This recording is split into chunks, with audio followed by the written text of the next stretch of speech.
Hello everyone, welcome back to my YouTube channel Wangchan and emotions. I hope आप सब अच्छे होगे। अच्छे नहीं तो हो जाओ यार।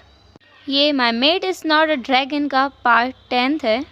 एंड स्टार्टिंग में ही बता दूं कि जिनका दिल कमज़ोर है, जो सरप्राइजेस नहीं झेल सकते, वो ना सुने, क्योंकि फाइनली एक मिस्ट्री आज के पार्ट में खुलने वाली है सान के और ईबो के रिलेशनशिप के बारे में। कई लोगों ने पूछा था ना कि इन दोनों के बीच में आखिर बॉन्ड क्या है, तो बस आज के पार्ट में वही बॉन्ड वाली बात को खुलने वाली है। ईबो ने तो अपना दिल थाम लिया है कि उसे बहुत बड़ा झटका मिलेगा। आप लोग भी थाम लीजिए, आपको भी झटका मिलेगा आज। तो चलिए आज के पार्ट को, इस दमदार सरप्राइज से भरे पार्ट को स्टार्ट करते हैं। ईबो जो अपने बेड पर सोया हुआ था, पता नहीं कितना टाइम हुआ उसे सोए हुए। वो कई सारे सवाल उसके मन में लिए हुए ही सो गया था, लेकिन उसकी नींद टूटी। हाँ टूटी, जब उसके दरवाजे पर कई बार नॉक हो रहा था। ज़्यादा जो नॉक था वो ज़्यादा ज़ोर से नहीं हो रहा था, हल्के से ही हो रहा था, लेकिन बार बार होने की वजह से ईबो की नींद टूट गई। ईबो उठकर बैठा। उसने देखा कि वो अपने कमरे में है, लेकिन नॉक कौन कर रहा है। उसने खिड़की से बाहर झाँक कर देखा तो अभी रात हो रही थी। पूरा जो आसमान था वो अंधेरे में डूबा हुआ था। दूर दूर तक रोशनी का नामो निशान नहीं था। तो फिर उसके दरवाजे पर कौन आया है। ईबो अपनी जगह से खड़ा हुआ। आखिर रूम में अंधेरा था, वो मोमबत्तियाँ, लालटेन सब कुछ बुझाकर सोया था। फिर भी वो अपनी जगह से उठा और दरवाजे के पास गया। उसने दरवाजे पर सामने जो देखा ना, उसे देखकर एक पल के लिए तो उसकी सांसें अटक गई थी, क्योंकि सामने जान खड़ा था और एक लालटेन लेकर। वो होता नहीं है भूतिया स्टाइल में कि सामने लालटेन पकड़े हुए कोई खड़ा होता है और हम इसको देखकर डर जाते हैं, वैसे ही जान खड़ा था। ईबो एक पल के लिए तो घबरा गया था। फिर उसने खुद को संभालते हुए कहा, जान ने कहा, मुझे कुछ बात करनी है, क्या मैं अंदर आऊँ। ईबो ने कुछ नहीं कहा, बस वो साइड हट गया। सान अंदर आया, ईबो भी अंदर आया। सान ने उसी लालटेन को वहीं टेबल पर रख दिया था और सान बेड पर जाकर के बैठ गया था। सान कुछ नर्वस लग रहा था। ईबो ये देखकर हैरान था कि जान नर्वस हो सकता है। जान, द ग्रेट शाह सान। उसने ईबो ने ना सान को एक दिन के लिए भी, एक पल के लिए भी कभी भी नर्वस नहीं देखा है। राज दरबार में भी कितने बड़े से बड़े मुद्दे क्यों ना हो जाए, पर उसे तो कभी भी नर्वस नहीं देखा है। सान के आंखों में उसे कुछ इमोशंस अब नज़र आने लगे हैं, जो कि पहले उसे कभी नज़र नहीं आते थे। खैर, उसने इन सब चीज़ों को जाने दिया और सान के पास जाकर बैठ गया। उसने कहा, सान क्या हुआ है। सान ने कहा, हमें एक हफ्ते के लिए बाहर जाना है, मैंने तुम्हें बताया था ना। ईबो ने कहा, हाँ तो। जान ने ईबो की आंखों में एक टक देखते हुए कहा, मैं चाहता हूँ तुम मेरा ख्याल रखो। ईबो, मैं तुम पर भरोसा कर रहा हूँ, मेरे भरोसे को तोड़ना मत।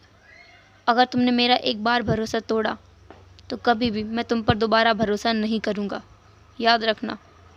ईबो, जिसे लग रहा था कि जान आधी रात में उठ करके उसे धमकी देने के लिए आया है। ईबो बहुत ज़्यादा फ्रस्ट्रेटेड हो गया था। अब उसने ये बिल्कुल नहीं देखा कि जान एक किंग है, तो उसने तुरंत कहा, जान मैं तुम्हें धोखा क्यों दूंगा, और अगर तुम मुझे आधी रात को ये बताने के लिए आए हो तो प्लीज़ तुम चले जाओ। मुझे मेरी नींद बहुत ज़्यादा प्यारी है, मुझे सोना है। मैं आधी रात को उठ करके तुमसे ये सारी बकवास बातें नहीं कर सकता, प्लीज़ तुम जाओ यहाँ से। सान जो ईबो को देख रहा था, क्योंकि आज तक सान के सामने किसी ने भी ऐसे बात करने की हिम्मत नहीं की है। ईबो जो उसे लिटरली डांट रहा है। सान जो कि एक टक ईबो को देख रहा था। ईबो जिसका दिमाग बहुत बुरी तरह से चकरा रहा था, क्योंकि एक तो वो अपने ही सवालों में उलझा हुआ था। उसके कई सारे सवाल थे दिमाग में, उसकी माँ से रिलेटेड, इस क्लैन से रिलेटेड, जान से रिलेटेड, खुद से रिलेटेड बहुत सारे सवाल थे उसके पास। उनका जवाब देने वाला कोई भी नहीं था। ऊपर से जान आधी रात में उसकी नींद खराब करके और उसको धमकी देने के लिए आता है। उसका दिमाग तो ख़राब होगा ही ना। ईबो जो बहुत ज़्यादा रफ साउंड कर रहा था, उसने अपनी उसी रफ वॉइस में कहा, जान प्लीज़ तुम यहाँ से चले जाओ, मुझे सच में बहुत ज़ोर से नींद आ रही है। अब जाकर के ईबो ने जान की तरफ देखा। उसने देखा कि जान उसे घूर रहा है, एक अजीब ही नज़रों से घूर रहा है। ईबो ने खुद को ठीक करते हुए कहा, मेरा मतलब है तुम जाओ, मुझे नींद आ रही है। आधी रात के समय कौन धमकी देने के लिए आता है। जान ने ईबो की तरफ कन्फ्यूज़न में देखा और कहा, धमकी? तुम्हें लगता है मैं यहाँ धमकी देने के लिए आया हूँ? ईबो ने कहा, तुम धमकी नहीं दे रहे तो और क्या कर रहे हो, तुम धमकी ही दे रहे हो जान। जान ने कहा, अच्छा तुम्हें मेरा बात करना धमकी लगती है ईबो? ईबो ने कहा, अब तुम गुस्सा भी कर रहे हो हाँ? जान ने कहा, तुम मुझसे तुम्हें लगता है मैं तुम्हारे ऊपर गुस्सा कर रहा हूँ, हाँ? ईबो ने कहा, हाँ, और आधी रात में तुम उठ करके मुझसे यहाँ धमकी देने और मुझसे लड़ने के लिए आए हो। अगर ऐसी बात है तो तुम चले जाओ। ज़ान जो अपनी जगह से खड़ा हुआ और जाने लगा, लेकिन ईबो ने उसका हाथ पकड़ लिया। ईबो ने ज़ान को अपनी तरफ पलटा और कहा, मुझे ऐसा क्यों लग रहा है तुम कुछ ठीक नहीं हो? क्या बात है, बोलो। ज़ान ने कुछ भी नहीं कहा, उसने बस ईबो को हक कर लिया। ईबो जो एकदम अपनी जगह पर बस फ्रोजन खड़ा था कि उसे इस रिएक्शन की कोई भी उम्मीद नहीं थी। उसे लगा था ज़ान उसके ऊपर गुस्सा करेगा, उसे काल कोठरी में डलवाएगा या कुछ और करेगा, बट हक करेगा ये तो उसने बिल्कुल नहीं सोचा था। ईबो ने ज़ान के पीठ को रब करते हुए कहा, क्या हुआ है ज़ान, बताओगे तुम मुझे? ज़ान जिसने कुछ नहीं कहा, उसने बस इतना कहा, मुझे मुझे सोना है। ऐसा बोलकर वो ईबो के बेड पर आकर लेट गया। ईबो जो ज़ान को देख रहा था, लेकिन ज़ान जिसने अपनी आंखें बंद कर ली थी, वो बिल्कुल स्ट्रेट होकर के बेड पर लेट गया था, अपने हाथों को अपनी चेस्ट पर रख करके। ऐसा लग रहा था कि जैसे वो सो गया हो और बिल्कुल भी हिल नहीं रहा था ज़ान। ईबो जिसने एक लंबा चाय किया, फिर वापस आकर के बेड पर लेट गया। ईबो जिसकी अब नींद पूरी तरह से हवाइयाँ उड़ चुकी थी उसकी, वो एक पल ज़ान की तरफ देखता तो एक पल आसमान की तरफ, मतलब ऊपर की तरफ, आसमान तो था ही नहीं। ईबो जो धीरे धीरे ज़ान के पास आ रहा था कि हल्की लालटेन की रोशनी में भी ज़ान का चेहरा बहुत चमक रहा था। ईबो जो ज़ान के पास जा रहा था, बहुत करीब। ईबो ज़ान के ऊपर था, लेकिन उन दोनों के बीच में थोड़ा डिस्टेंस था, करीबन इतना डिस्टेंस तो था कि उनके लिप्स एक दूसरे से बिल्कुल भी ना जुड़े। ज़ान जो कि सोया हुआ था, उसकी आंखें बंद थी। ईबो जो ज़ान के फेस को बस देख रहा था और सोच रहा था कि आखिर ज़ान को हुआ क्या है। वो कभी ऐसे बर्ताव नहीं करता, आज उसे क्या क्या हुआ है आखिर। ईबो ये सब सोच रहा था और ज़ान की तरफ देख रहा था। ज़ान की आंखें बंद थीं, लेकिन ईबो वहीं देख रहा था। कुछ देर बाद ईबो ने नोटिस किया कि ज़ान की पलकें हिल रही हैं। कुछ टाइम बाद ज़ान की आंखें खुल गईं। ज़ान ईबो को देख रहा था और ईबो ज़ान को। ईबो जो बिल्कुल भी ज़ान से हटा नहीं, ज़ान ने खुद भी उसे बिल्कुल भी धक्का नहीं दिया। ईबो ने बहुत पोलाइट वे में पूछा, क्या तुम ठीक हो? ज़ान ने अपना सिर हाँ में हिलाया और अब जाकर ईबो को उसने धक्का दिया, हल्के से पुश किया। ईबो जो बेड के बिल्कुल साइड में जाकर के लेट गया, वो ज़ान के ऊपर से हट गया था। ज़ान जो उसकी चेस्ट पर आकर के अपना सर रख लिया, उसे हक किया और अपनी आंखें बंद कर ली। ईबो एक पल के लिए शॉक में था, फिर वो नॉर्मल हो गया। ईबो ने ज़ान के हेयर में अपने हाथ को फिराया और कुछ भी नहीं कहा। वो भी सो गया और ज़ान भी सो गया। मॉर्निंग में जब ईबो ने अपनी आंखें खोली, वो बेड पर अकेला था, एकदम अकेला। फिर भी वो खुश था। वो स्माइल करते हुए उठा, चहचहाते हुए वो अपने बाथरूम में गया और बहुत खुश मिजाज होकर के बाथरूम से तैयार होकर लौटा। नीचे जब वो ब्रेकफास्ट टेबल पर पहुंचा, वहाँ पर ऑलरेडी फेंशिंग और ज़ान उसका इंतज़ार कर रहे थे। ईबो वहाँ गया, उसने फेंशिंग के चिक्स पर एक किस किया और कहा, गुड मॉर्निंग बेबी। फेंशिंग ने भी कहा, गुड मॉर्निंग बाबा। उसने ऐसा बोला, फिर बाद में उसने पाउट किया। ईबो ने पूछा, अच्छा मेरे बेबी को क्या हुआ है तो वो पाउट कर रहा है? फेंशिंग ने कहा, बाबा आप दोनों कहाँ जा रहे हो? ज़ान बाबा ने कहा कि आप दोनों एक हफ्ते के लिए घूमने जा रहे हो, और वो भी मुझे लिए बगैर। कितनी गलत बात है। ईबो जिसने कुछ नहीं कहा, क्योंकि उसे इस बारे में कुछ नहीं पता है कि वो दोनों जा कहाँ रहे हैं, तो वो फेंशिंग से भी कुछ नहीं बोला। उसने कहा, कोई बात नहीं, हम जल्दी वापस आएंगे और अगली बार तुम्हें साथ में लेके जाएंगे, ठीक है? फेंशिंग ने कहा, पक्का? ईबो ने भी कहा, पक्का। देन उन तीनों ने ब्रेकफास्ट किया और बाद में ज़ान ने फेंशिंग को यानली को दे दिया और उससे कहा कि वो उसे संभाल ले। इधर ईबो और ज़ान, उनके लिए घोड़ों को तैयार किया गया। ज़्यादा सुबह नहीं थी, सुबह के बस 6 बज रहे थे और इतने सुबह सुबह पता नहीं ज़ान ईबो को कहाँ ले जा रहा था। ईबो और ज़ान दोनों ही फीनिक्स किंगडम की किसी बॉर्डर पर आए थे जहाँ पर एक भी सैनिक नहीं था, कोई भी सुरक्षा कवच नहीं था, कुछ भी नहीं था। एक बस पतली सी लेयर बनी हुई थी जहाँ से ग्रीन लाइटनिंग जा रही थी, बहुत छोटी सी लेयर। ईबो देख सकता है कि यहाँ पर बहुत कम सुरक्षा दी गई है, या फिर जानबूझकर यहाँ पर किसी भी सैनिक को रखा ही नहीं गया है। यहाँ पर ईबो और ज़ान दोनों अकेले थे घोड़ों पर। अब ज़ान नीचे उतर गया, ईबो भी उतरा। ईबो ने ज़ान की तरफ देखा, ज़ान ने भी ईबो की तरफ देखा। ज़ान की आंखों में कुछ तो ऐसा था कि ज़ान ईबो को वार्न करना चाहता हो या उसे बताना चाहता हो पर बता ना पा रहा हो, कुछ छिपाना चाहता हो पर छिपा ना पा रहा हो। मिक्स्ड इमोशंस ईबो ज़ान की आंखों में देख पा रहा था, पर वो कुछ भी अंदाज़ा खुद से लगाना नहीं चाहता था।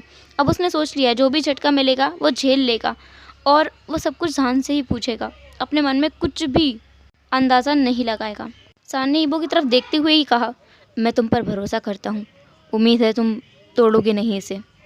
ईबो ने बस अपना सर हाँ में नोट कर दिया। सान ईबो के पास आया, उसे गले लगाया।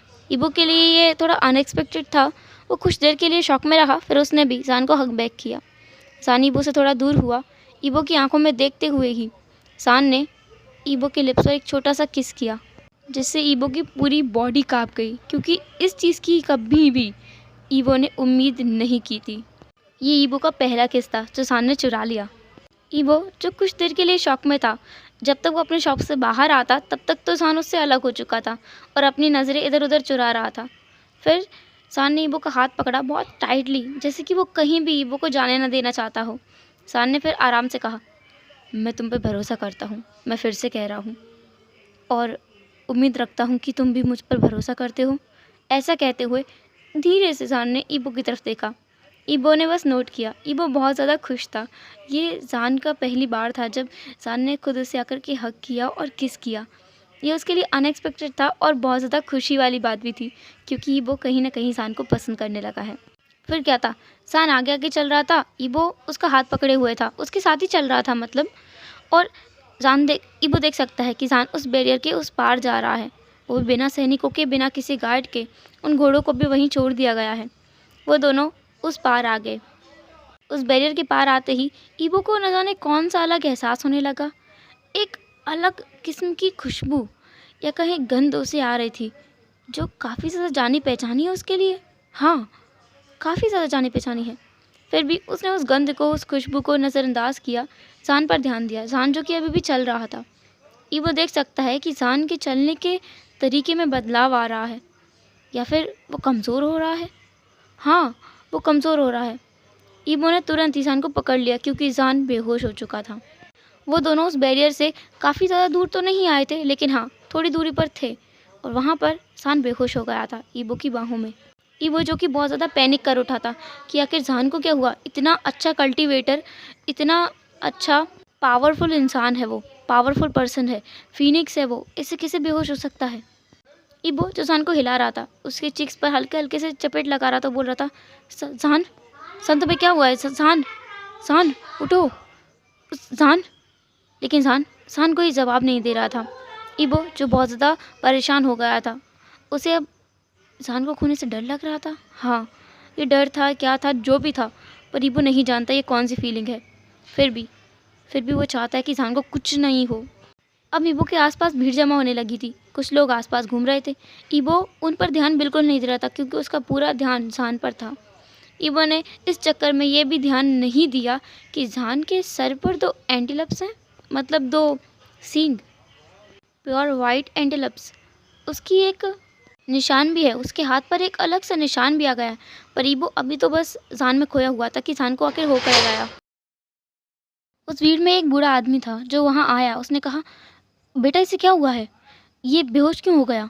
ईबो जिसे कुछ समझ नहीं आ रहा था, वो लिटरली पैनिक कर रहा था। उसने अपनी पैनिक टोन में कहा, पता नहीं इसे इसे क्या हुआ है, देखिए ना इसे क्या हो गया है, ये बेहोश क्यों हो गया, यहाँ आने से पहले ये ठीक था। ईबो जो पैनिक कर रहा था, वो बूढ़ा आदमी तुरंत बोला, बेटा पैनिक मत करो, तुम शांत रहो, तुम शांत रहोगी तो तुम इसे भी संभाल सकते हो, अपने आप को संभालो। उस बूढ़े आदमी ने कहा, तुम एक काम करो, इसे उठाओ और मेरे साथ लेकर आओ। ईबो ने सान को अपनी बाहों में भर लिया, और ईबो ने इस बात पर भी ध्यान नहीं दिया कि सान का वज़न हल्का हो गया है, वो पहले से ज़्यादा कम भारी लग रहा है। सान की बॉडी भी थोड़ी फ्रेजाइल हो गई है, पर ईबो का इन सब चीज़ों पर ध्यान नहीं था। ईबो तो बस सान को अपनी बाहों में लेकर के उस दिशा में बढ़े जा रहा था जिस दिशा में अभी वो बूढ़ा आदमी गया था। वो एक कमरे के बाहर खड़ा था, एक घर, उसके बाहर। उस बूढ़े आदमी ने उसका दरवाज़ा खोला। ईबो उसके अंदर गया सान को लेकर। वहाँ मौजूद एक बेड पर सान को उसने लिटा दिया। वो बूढ़ा आदमी आगे बढ़ा सान को छूने के लिए, लेकिन ईबो ने उसे रोक दिया।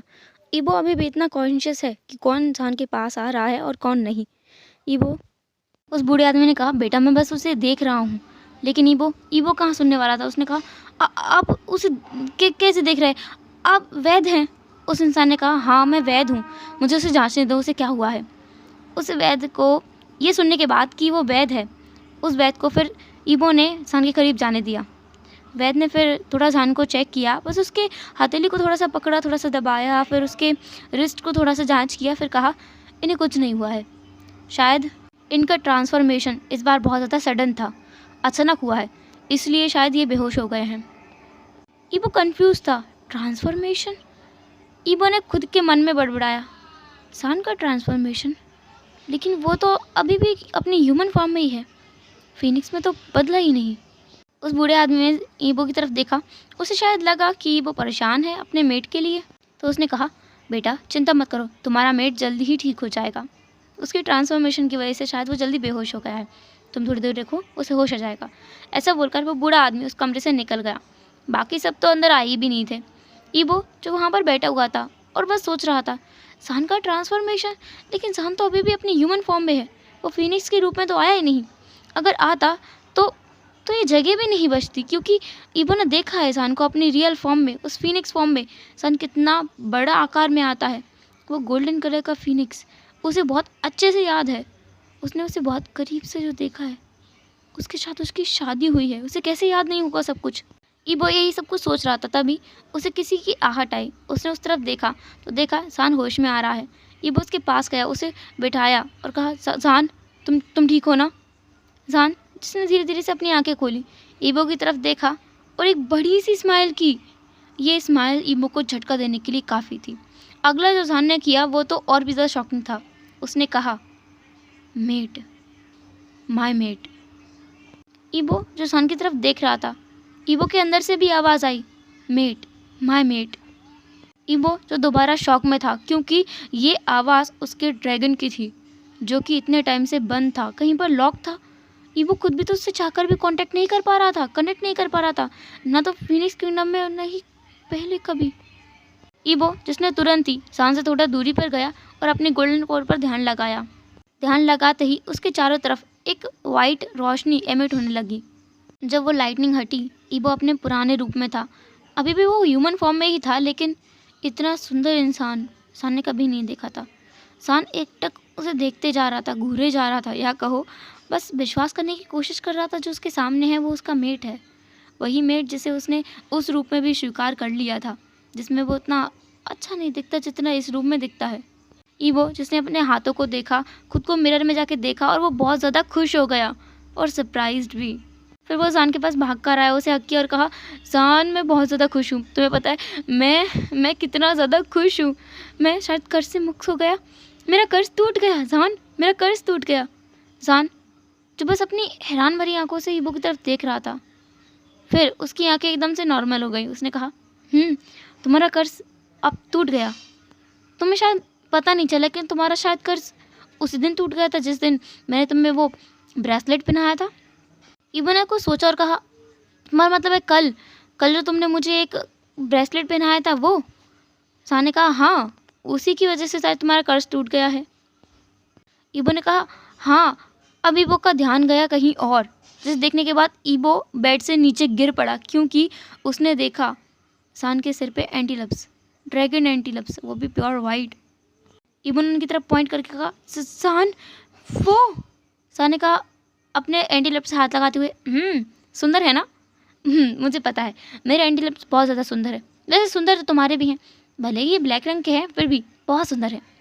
ऐसा कहते हुए सान अपनी जगह से उठकर ईबो के पास आया और उसके एंटीलप्स को एक बार टच किया और कहा, ओ गॉड, ये तो बहुत ज़्यादा सुंदर है। ईबो जो हैरानी में सान की तरफ देख रहा था और खुद से कह रहा था कि ये सच नहीं है ना सान? सान तुम एक ड्रैगन हो, पर तुम फिनिक्स हो। तुम फिर उसे एक स्मेल आई, वही कामिंग स्मेल जो उस दिन उसे उसकी माँ के पास आई थी।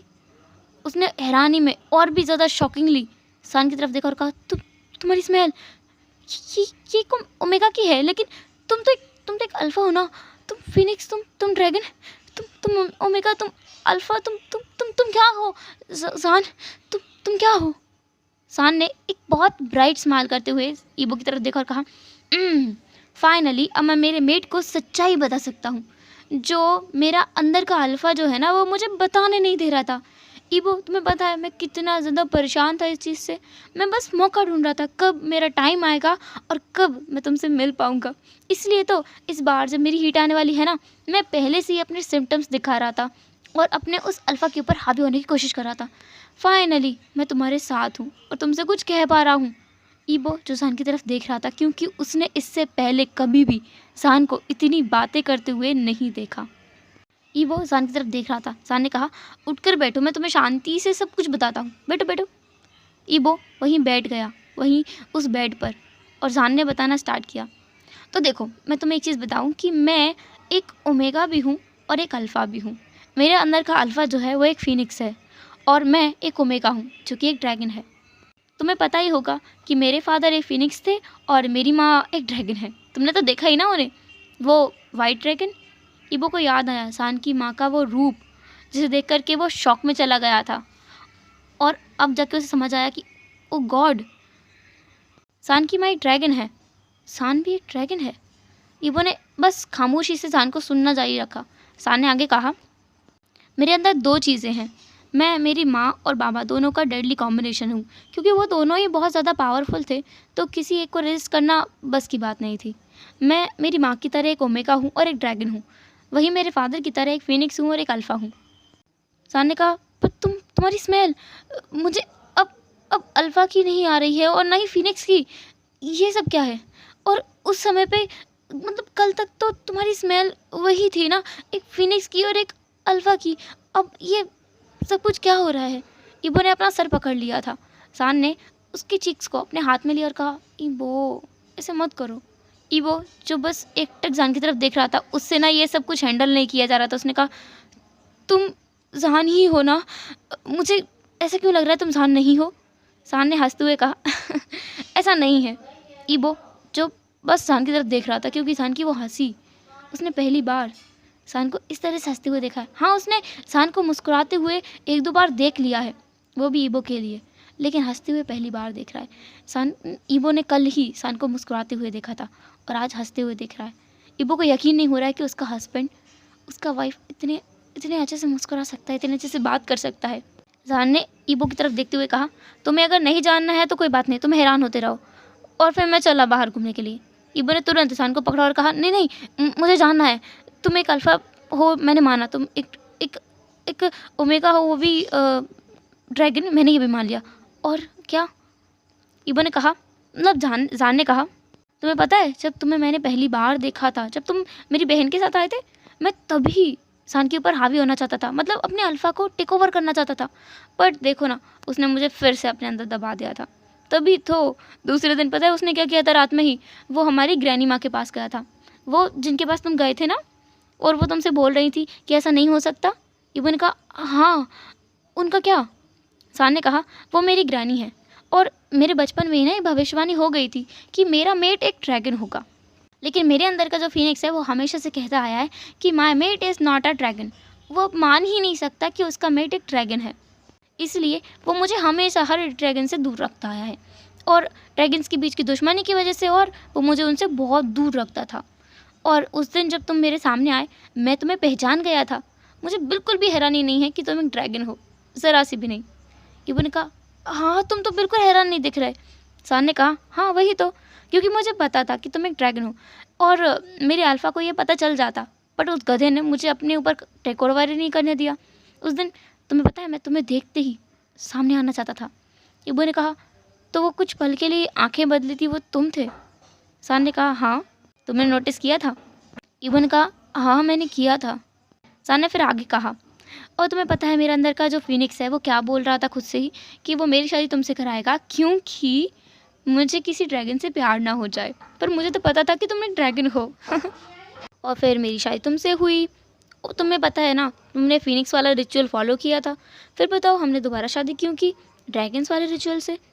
अब ईबो सोच में पड़ गया कि हाँ, और फिर ईबो को याद आया कि शादी वाले दिन भी तो यही हुआ था, उसे किसी की स्मेल तो आई थी, पर उसने उस चीज़ को इग्नोर कर दिया था।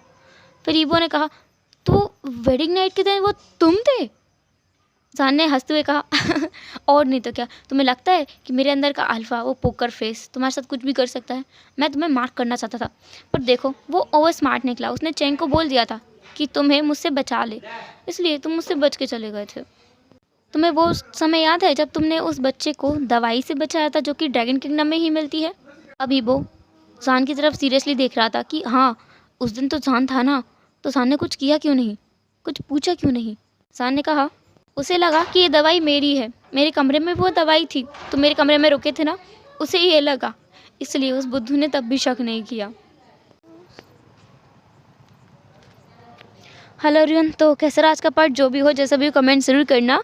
एंड अब आपको समझ आ गया होगा कि ईबो और जान के बीच में कैसा बॉन्डिंग था, मतलब कैसा बॉन्डिंग है। वो दोनों मेट हैं एक दूसरे के, इसलिए ऐसा सब कुछ हो रहा था। एंड बाकी का स्टोरी हम कल के पार्ट में जानेंगे। तो तब तक के लिए टाटा, टेक केयर, बाय बाय, अपना ख्याल रखना।